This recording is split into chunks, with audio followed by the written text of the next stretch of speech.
নবম অধ্যায়ের অনুশীলনী যে সৃজনশীল প্রশ্নটি আছে সেই প্রশ্নটি আমরা ব্যাখ্যা করব ইজি ফিজিক্স বই থেকে এই পর্বে।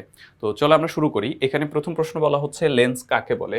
লেন্স হচ্ছে তোমার দুটি গলীয় পৃষ্ঠ দ্বারা সীমাবদ্ধ কোনো স্বচ্ছ প্রতিসারক মাধ্যমকে লেন্স বলে। দুটি গলীয় পৃষ্ঠ দ্বারা সীমাবদ্ধ স্বচ্ছ প্রতিসারক মাধ্যমকে লেন্স বলে। স্পর্শ না করে কিভাবে একটি লেন্স শনাক্ত করা যায়? তো স্পর্শ না করে আমাদেরকে লেন্স শনাক্ত করতে বলা হয়েছে। সেটা হচ্ছে উত্তল লেন্সের ফোকাস দূরত্বের মধ্যে কোনো লক্ষ্যবস্তু থাকলে সেই বস্তু অবাস্তব সোজা ও বিবর্ধিত বিম্ব গঠিত হয়। আবার অবতল লেন্সের সামনে কোনো বস্তু থাকলে তার অবাস্তব সোজা খর্বিত বিম্ব গঠিত হয়। তাই লেন্সের খুব কাছাকাছি কিন্তু পিছনে একটি আঙুল ধরলে যদি আঙুলটিকে সোজা এবং আকারে বড় দেখায় তবে লেন্সটি উত্তল, এবং আঙুলটি সোজা ও আকারে ছোট দেখালে লেন্সটি অবতল। এভাবে স্পর্শ না করে একটি লেন্সকে শনাক্ত করা যায়। খেয়াল করো, খুব সিম্পল বিষয়।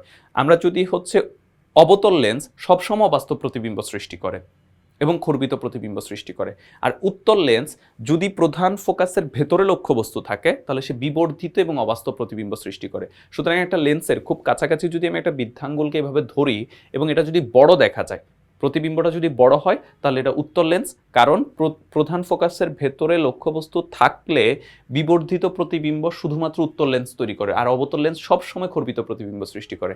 আর যদি ছোট দেখা যায়, মানে এই আঙুলের থেকে ছোট দেখা যায়, তখন সেটা হচ্ছে অবতল লেন্স। এইভাবে আমরা স্পর্শ না করে লেন্স শনাক্ত করতে পারি। আচ্ছা, আমাদের এখানে বলা হলো একটা শিউলির ক্ষেত্রে শিউলির লেন্সের ক্ষমতা দেওয়া আছে -2 ডায়োপ্টার।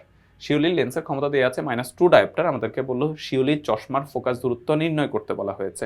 তাহলে এখন আমরা জানি ক্ষমতা P সমান হচ্ছে 1/f। তাহলে f সমান হচ্ছে 1/p। p এর পরিবর্তে 0.5 মিটার লিখে দিলাম, p এর পরিবর্তে 2 ডায়োপ্টার লিখে দিলাম। তাহলে এই ক্ষেত্রে আমরা পাচ্ছি কত? 0.5 মিটার বা 50 সেন্টিমিটার। মাইনাস দ্বারা বোঝানো হচ্ছে এটা একটা অবতল লেন্স যার ফোকাস দূরত্ব হচ্ছে 50 সেন্টিমিটার।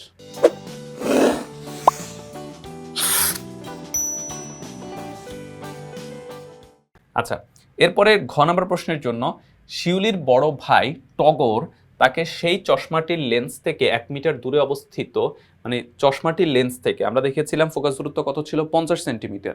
ফোকাস দূরত্বের দ্বিগুণ দূরত্ব কত? 100 সেন্টিমিটার, মানে 1 মিটার। তো এই ফোকাস দূরত্বের দ্বিগুণ দূরত্বে, 1 মিটার দূরে মানে হচ্ছে ফোকাস দূরত্বের দ্বিগুণ দূরত্বে একটি বস্তু ক্ষেত্রে রশ্মিচিত্র অঙ্কন করে দেখালো প্রতিবিম্ব কোথায় তৈরি হবে, বিম্বটি বাস্তব না অবাস্তব সেটিও সে শিউলিকে বুঝিয়ে দিল।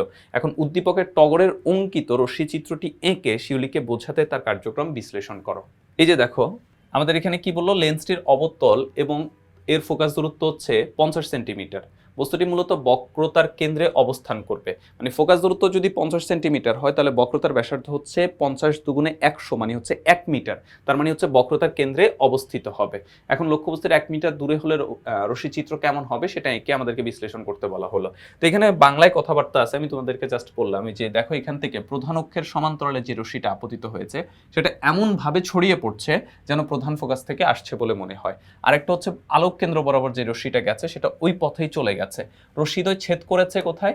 রশ্মিদ্বয় ছেদ করেছে ঠিক এই জায়গাটাতে। রশ্মিদ্বয় যেহেতু এই জায়গাটাতে ছেদ করেছে তাহলে এটাই হচ্ছে এটার প্রতিবিম্ব। এখন অবতল লেন্স সর্বদা অবাস্তব এবং খর্বিত প্রতিবিম্ব সৃষ্টি করবে, সর্বদা অবাস্তব এবং খর্বিত প্রতিবিম্ব সৃষ্টি করবে, এটাই হচ্ছে অবতল লেন্সের ধর্ম। তাহলে এটা অবশ্যই ছোট আমরা দেখতেই পাচ্ছি, এবং যেহেতু এই রশ্মিটা কাল্পনিক তার মানে এটা অবাস্তব প্রতিবিম্ব। আর এর অবস্থান কোথায়? এর অবস্থান হচ্ছে প্রধান ফোকাসের ভেতরে। তাহলে আমাদেরকে এই রশ্মিচিত্র এঁকেই তার অবস্থান হচ্ছে ব্যাখ্যাটা বিশ্লেষণ করতে বলা হলো। জাস্ট আমরা এখানে দেখাই দিচ্ছি এই যে প্রতিবিম্বের অবস্থান, ফোকাস ও আলোক কেন্দ্রের মাঝে প্রতিবিম্বের আকৃতি ছোট বা খর্বিত এবং প্রতিবিম্বের প্রকৃতি অবাস্তব এবং হচ্ছে সোজা। তাহলে এটাই ছিল এই প্রশ্নের সমাধান। প্রশ্নগুলো আমরা ব্যাখ্যা করছি ইজি ফিজিক্স বই থেকে। প্রিপারেশন খুব ভালো করার জন্য তোমরা ইজি ফিজিক্স বইটি সংগ্রহ করে নিবা। সবাই ভালো থাকো, সুস্থ থাকো, দেখা হবে পরবর্তী কোনো পর্বে।